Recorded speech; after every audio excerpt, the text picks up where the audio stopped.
hashish e marijuana in estate, divulgavano materiale pedopornografico trovato in rete. 4 minorenni arrestati a Caorle dai carabinieri hanno tra i 13 e i 17 anni.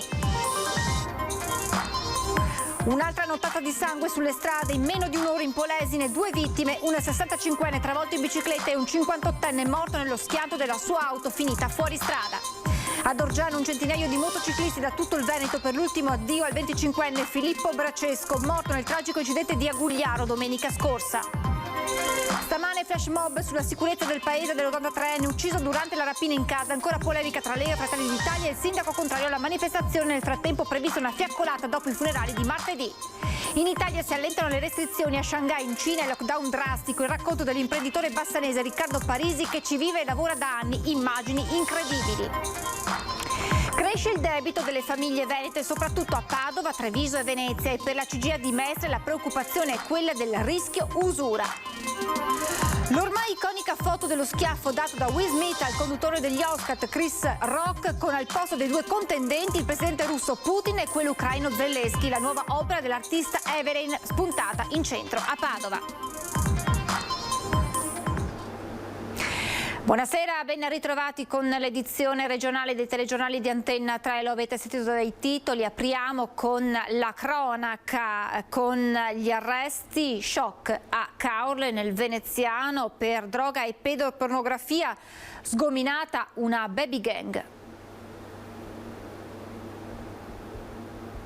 Gestivano lo spaccio di droga sulla piazza di Caorle. Dopo un'indagine durata alcuni mesi, i carabinieri hanno arrestato 4 minorenni tra i 13 e i 17 anni. I 4, provenienti da buona famiglia, sono stati collocati in una comunità a disposizione dei magistrati. L'operazione, eseguita nelle province di Venezia e Bolzano dopo l'indagine avviata a novembre, ha visto impegnati i militari di Portogruaro insieme ai colleghi di Bolzano, su richiesta della Procura dei minori di Trieste. Sono state eseguite anche 8 perquisizioni domiciliari a carico di altrettanti minorenni. Un arresto e 3 perquisizioni sono avvenuti a Bolzano, dove risiedevano con la famiglia, mentre gli altri 3 in provincia di Venezia. I ragazzi si ritrovavano d'estate o nel periodo invernale, dove la famiglia possedeva la casa vacanze, e avevano istituito una vera e propria associazione per delinquere finalizzata allo spaccio, soprattutto marijuana e hashish. Ricevevano le ordinazioni tramite social e poi si accordavano per la vendita.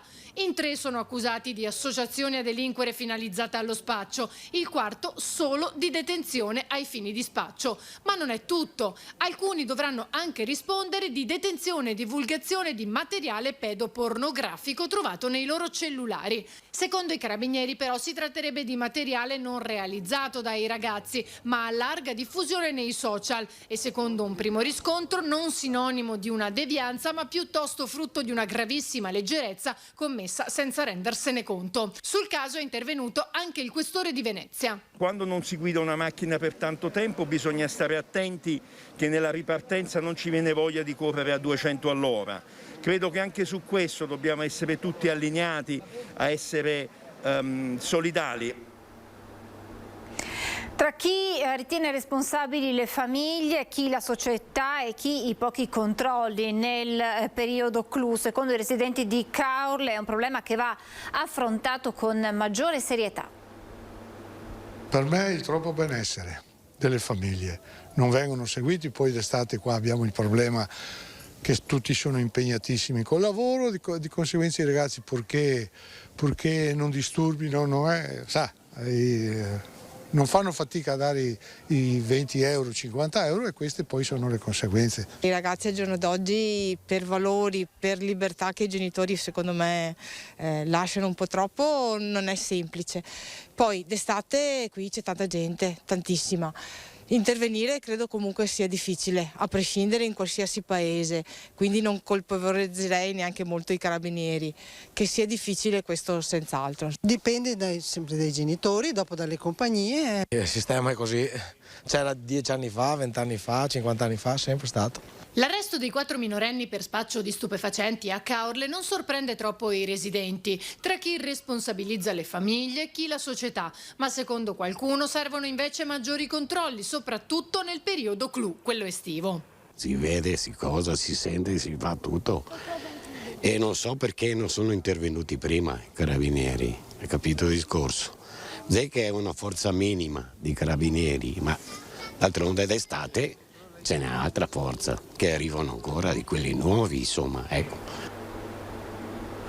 La giustizia presenterà il suo conto a chi ha sbagliato. A dirlo è il prefetto di Treviso, Angelo Sidoti, guardando ai recenti fatti di cronaca dal terraglio a Pieve di Soligo. Connesso è poi il capitolo dei controlli, con il prefetto che dice li stiamo potenziando, prevenzione fondamentale.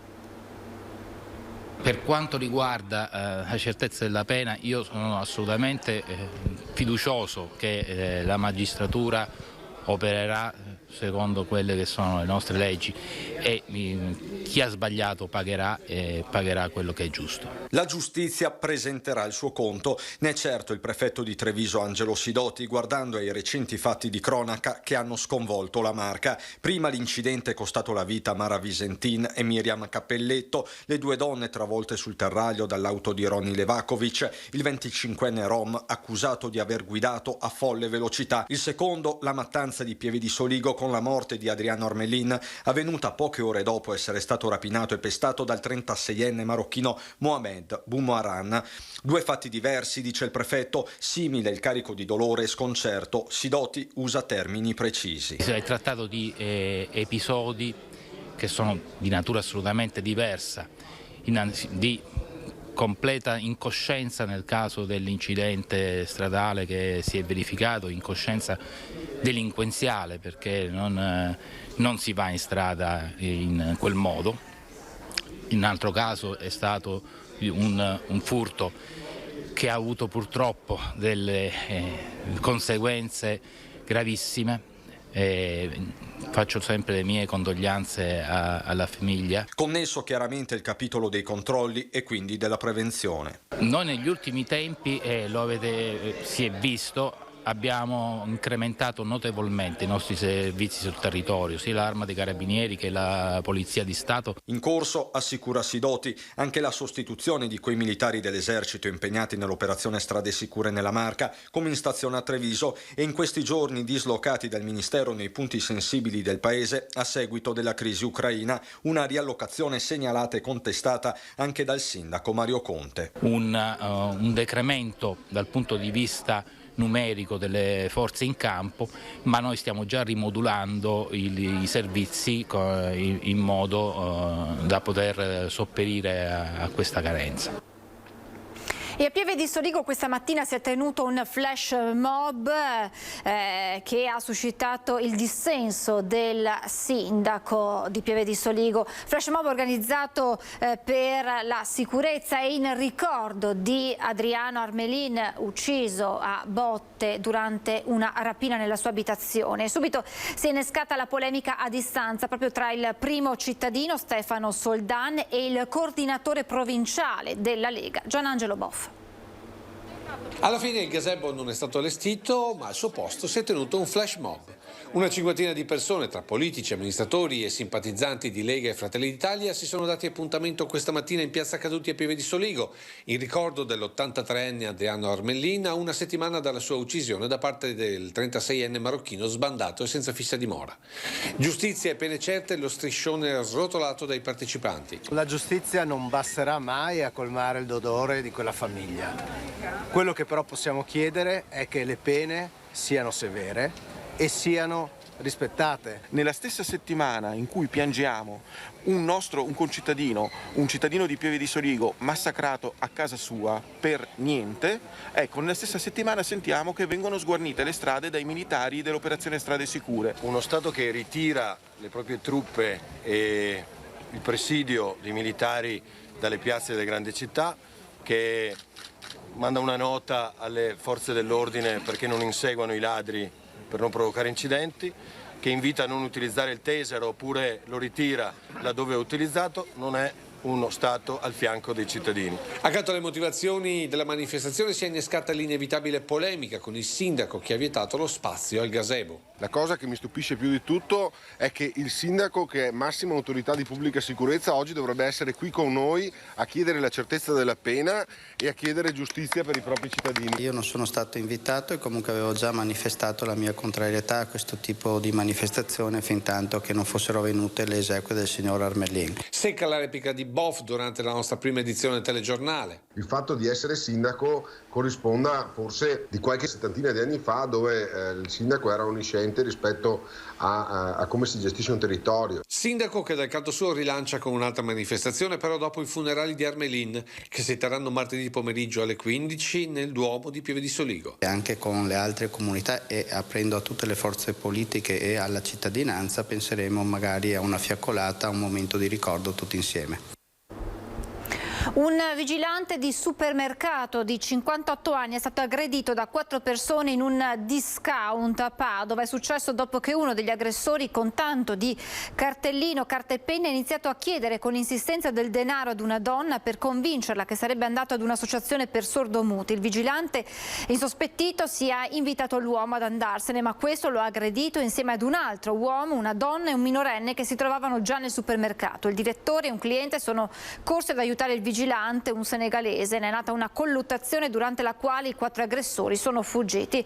Sono stati fermati poco dopo dalle volanti della polizia. Sono 4 romeni, tra loro un 17enne. Il presidente della regione, Zaia, in una nota si è congratulato con il lavoratore per il coraggio e il senso del dovere non comune. Spero che il suo coraggio a difesa delle persone possa trovare un riconoscimento ufficiale, ha detto Zaia, che ha esteso i suoi complimenti anche alla polizia per la velocità di intervento. 2 incidenti mortali in poco meno di un'ora nella notte in Polesine, l'ultimo in ordine di tempo all'1, quando un 65enne della Bassa Padovana è stato investito e ucciso da un'auto. Poco prima ad Ariano nel Polesine, sulla Romea, un 58enne di Goro ha perso la vita dopo essere uscito di strada senza coinvolgere altri veicoli. Ad Orgiano sono arrivati bikers da tutto il Veneto, ma non solo, attraverso il passaparola nei social per dire addio ad uno di loro, Filippo Bracesco, detto Brac. Erano oltre il centinaio i motociclisti che hanno scortato la salma di Filippo Bracesco, il centauro 25enne che ha perso la vita assieme ad altre 2 persone nel drammatico incidente domenica mattina ad Agugliaro. Una folla composta, commossa, ha accompagnato Filippo nel suo ultimo viaggio fino alla chiesa arcipretale di Santa Maria Assunta di Orgiano. Ad accoglierlo sul sagrato i genitori Sabrina ed Enrico, il fratello Edoardo e la fidanzata Elisa. Nella chiesa stipata ai limiti del Covid, il parroco Giovanni Imbonati ha ammonito i presenti, ricordando la fragilità che ci accomuna nella nostra condizione umana. So che il mio Redentore vivo che ultimo si ergerà sulla polvere. La polvere della strada, la polvere delle piste, la polvere del tempo, della storia, la polvere che vogliamo fuggire con le nostre velocità, ma anche la polvere che siamo noi. Nessuno di voi muore da solo. Anche in un istante il Signore si china. Anche in un istante davanti a noi passano quelle istantanee della vita, quasi come quelle che troviamo fuori, in cui rileggiamo ogni momento, ogni istante. Ed eccole le istantanee della vita che gli amici di Brac hanno voluto dedicargli. C'è anche la sua amata moto che usava sulla pista di Albettone. Nessuno dei presenti ha voluto esternare al microfono i propri sentimenti, ma la commozione era palpabile. Come un ruggito di rabbia e dolore per la scomparsa di un giovane esuberante nel fiore dei suoi anni, l'ultimo saluto è stato lasciato al motore, nella sua ringhiosa, lunghissima sgasata.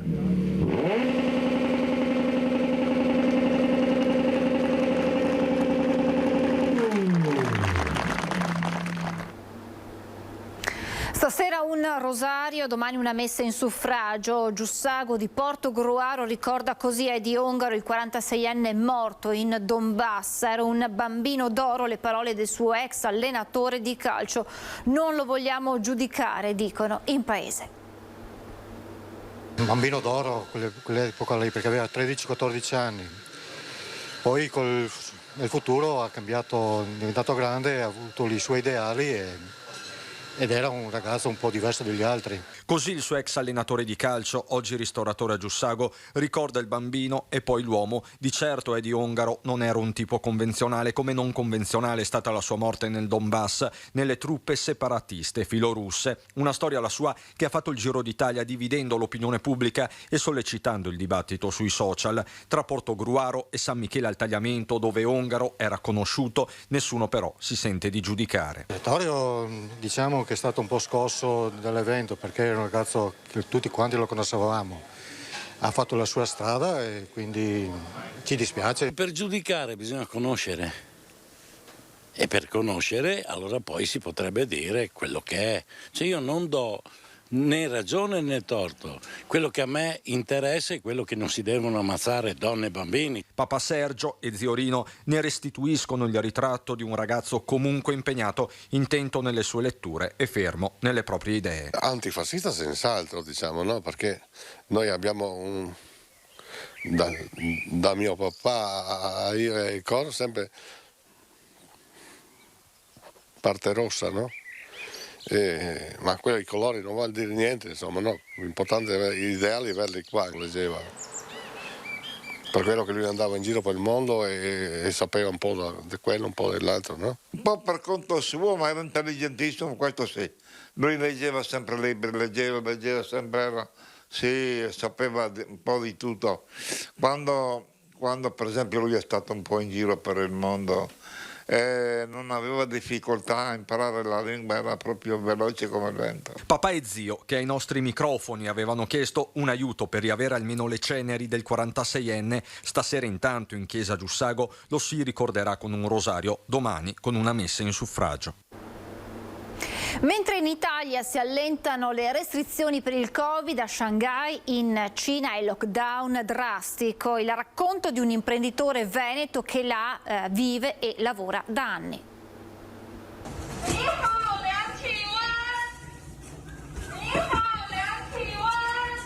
Hanno adibito dei container e tutti i sintomatici senza gravi condizioni rimangono dentro fin tanto che un test sia negativo. Dopodiché stanno altri 14 giorni all'interno di quel container e poi possono uscire. Può passare anche un mese all'interno di un container. Ci sono situazioni che in Italia sarebbero insostenibili, imbarazzanti, non sarebbe umanamente possibile. Dico umanamente, ma qui umanamente funziona così. I sintomatici non gravi in container, una fessura per il cibo. Gli asintomatici raccolti nei poli fieristici in attesa di negativizzarsi. Gli altri tutti in casa, nel più grande lockdown che la città ricordi. Cronache dalla Shanghai deserta. Fino a dicembre la situazione era di totale tranquillità, poi è arrivata la variante Omicron. E allora, se in Occidente la scelta è quella della convivenza con il virus, in Cina il percorso è quello del Covid-0, annullare il contagio, anche a fronte di cifre che qui sarebbero impensabili. Oggi a Shanghai ci sono 38.000 asintomatici e 1.500 in una città da 25 milioni di abitanti. Quindi sembrano per voi numeri irrisori, qui è una tragedia. Lo sa bene Riccardo Parise, imprenditore bassanese che da più di 10 anni vive e lavora a Shanghai e che prima del grande lockdown ha cercato una via di uscita per quanto possibile. Il 29 ho deciso di scappare da Shanghai perché ci sarebbe stato il grande lockdown, ben pensando di andarmene. E sono in un'isola a sud della Cina, ho dovuto fare diversi tamponi per potermi muovere. Quando sono arrivato ne ho fatto un altro in aeroporto perché era obbligatorio. E in quel momento hanno scoperto che nei giorni precedenti c'era un caso e ci hanno portato in un Covid hotel. Noi siamo chiusi in un Covid hotel dal 29 scorso. Qui la regola è che ognuno è in una stanza. Volevano separarmi da mia moglie che è incinta, al che ho dovuto litigare per convincerli a tenerci assieme. C'era un'altra coppia, un'altra famiglia di italiani, papà, mamma e bambino di 12 anni, e volevano mettere il bambino di 12 anni in stanza da solo. Mentalità occidentale in un paese orientale, ci vuole molta flessibilità, racconta a Parise, che spiega anche il perché della decisione drastica dettata anche dall'alta densità della città. A pesare inoltre il grande spavento di quanto avvenuto a Hong Kong a gennaio, 150.000 contagi e 200 morti al giorno. Ma lo stesso Parise, pur giudicando indecenti certe situazioni sotto gli occhi di tutti, sa anche che questo sistema ha consentito al paese di riaprire in passato prima di tutti. La filosofia è chiudere ora per poco, per non bloccare tutto poi. Se loro ci riusciranno ad aprile, secondo me avranno vinto, perché comunque sarà stato un problema di febbraio, marzo, aprile. Ma perché sta accadendo tutto questo in Cina? La risposta è lampante, sta nella politica vaccinale. C'è il 75% di popolazione vaccinata, ma il problema è che i vaccini cinesi, fatemelo dire, fanno schifo, non funzionano. Il 20-25% della popolazione non vaccinata è anziana perché per retaggio culturale non hanno voluto vaccinarsi, e ovviamente per i numeri irrisori che in questi 2 anni si sono verificati in Cina non c'è immunità di gregge. Ora Parisi attende di poter tornare alla vita di tutti i giorni e al lavoro, e se gli si chiede quale sistema sia migliore tra Occidente e Oriente, risponde così. Probabilmente il buono di entrambe le parti fanno l'optimum, però devo dire che da fuori mi sembra che gli italiani, i veneti, in questi 2 anni siano stati molto bravi e diligenti e abbiano portato davvero un sacco di pazienza, e finalmente secondo me si meritano un po' di libertà. Cresce il debito delle famiglie venete e per la CGIA di Mestre la preoccupazione è quella del rischio usura per alcuni imprenditori. Gli aumenti del costo dell'energia, del gas, del carburante e delle semplici materie prime che finiscono sulle nostre tavole stanno portando ad una costante crescita del debito delle famiglie venete. L'analisi è quella dell'ufficio studi della CGIA di Mestre. A fine 2021 il debito ammontava complessivamente a 50,7 miliardi di euro. L'importo medio per nucleo familiare era poco al di sotto dei 24.300 euro, con un incremento rispetto all'epoca pre-Covid del 7,5%. Tra tutte le regioni d'Italia, solo in Trentino Alto Adige si è registrata una variazione percentuale maggiore di quella veneta. Le famiglie più in rosso sono quelle della provincia di Padova, seguite da quelle di Treviso e Venezia. I nuclei familiari meno indebitati in Veneto risiedono nel Bellunese. Per la CGIA si tratta di una situazione critica ma non drammatica. Ci preoccupa di più il diffondersi del rischio usura, che potrebbe colpire soprattutto artigiani e piccoli commercianti che, ad esempio, il caro bollette lo stanno pagando 2 volte. La prima come utenti domestici e la seconda come imprenditori per produrre all'interno delle proprie attività e per riscaldare e illuminare negozi e botteghe. Un fenomeno, quello dell'usura, difficile da inquadrare con dati reali, visto che spesso, sottolinea la CGIA, chi finisce nella rete di questi criminali spesso ha paura di denunciare i suoi aguzzini. E con la crisi economica, legata anche alla situazione geopolitica, le forze dell'ordine denunciano da tempo molti segnali di avvicinamento delle organizzazioni criminali al mondo dell'imprenditoria, soprattutto artigiani, commercianti e partite IVA. Lavoratori autonomi che inizialmente si indebitano per poche migliaia di euro, ma nel giro di qualche mese si trovano nell'impossibilità di restituire questi soldi perché nel frattempo gli interessi hanno raggiunto livelli spaventosi. Sono queste, secondo l'ufficio studi della CGIA, le realtà più a rischio. Secondo l'associazione degli artigiani, lo Stato deve intervenire con massicce dosi di liquidità, ma anche incentivando il ricorso al fondo per la prevenzione dell'usura. Forum sulla sanità in Veneto organizzato dal Partito Democratico, presenti i vertici del partito e anche esperti medici. Secondo i democratici va potenziata la medicina territoriale e aumentato tutto il personale sanitario anche con i fondi del PNRR.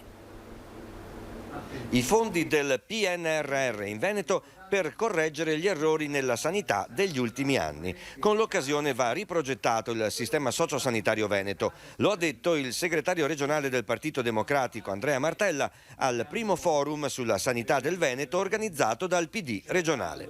Avendo maggiore attenzione al territorio, ai servizi che i cittadini possono avere più da vicino, con una maggiore integrazione sociale.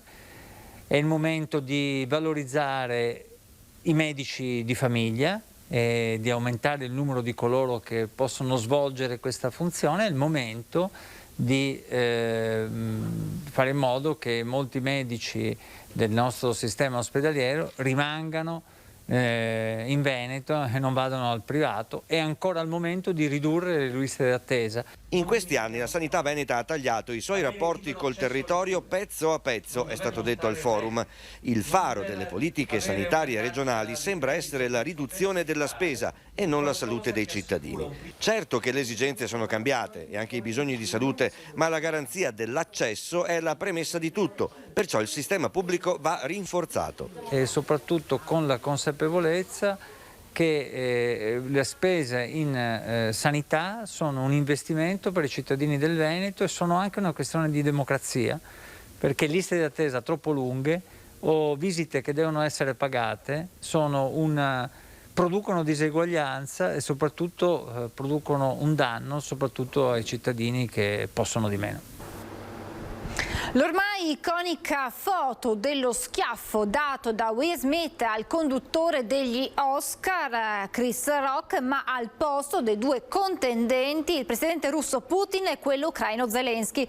E questa è la nuova opera dell'artista Everin che è spuntata in centro a Padova. Il fotomontaggio è apparso sui pannelli che ricoprono le vetrine dell'ex Rinascente alla fine dell'Easton in piazza Garibaldi, un'opera di street art che vuole ironizzare sulle sorti del conflitto russo-ucraino.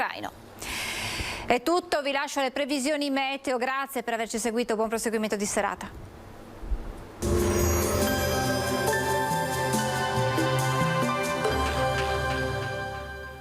Cozza Arredamenti 2C congela i prezzi per tutto il mese di aprile, soluzioni su misura e super sconti sulla merce in esposizione.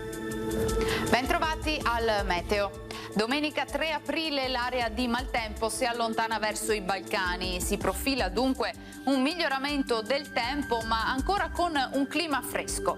Vediamo la situazione nel dettaglio. Sul Veneto sarà generalmente più asciutto rispetto ai giorni scorsi, lo vediamo sulla pianura alternanza di nuvole e rasserenamenti e sui monti invece sarà più nuvoloso, qui con quota neve attorno ai 600-800 metri.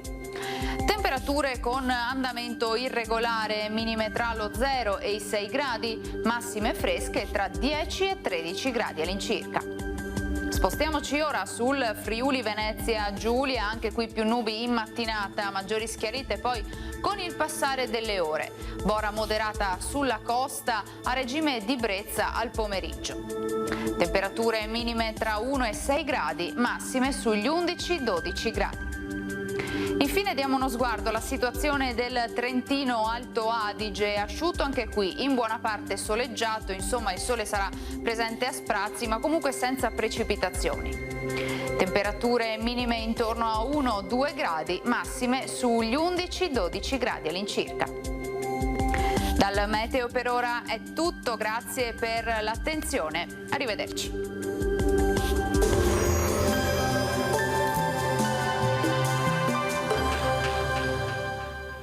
Cozza Arredamenti 2C congela i prezzi per tutto il mese di aprile, soluzioni su misura e super sconti sulla merce in esposizione.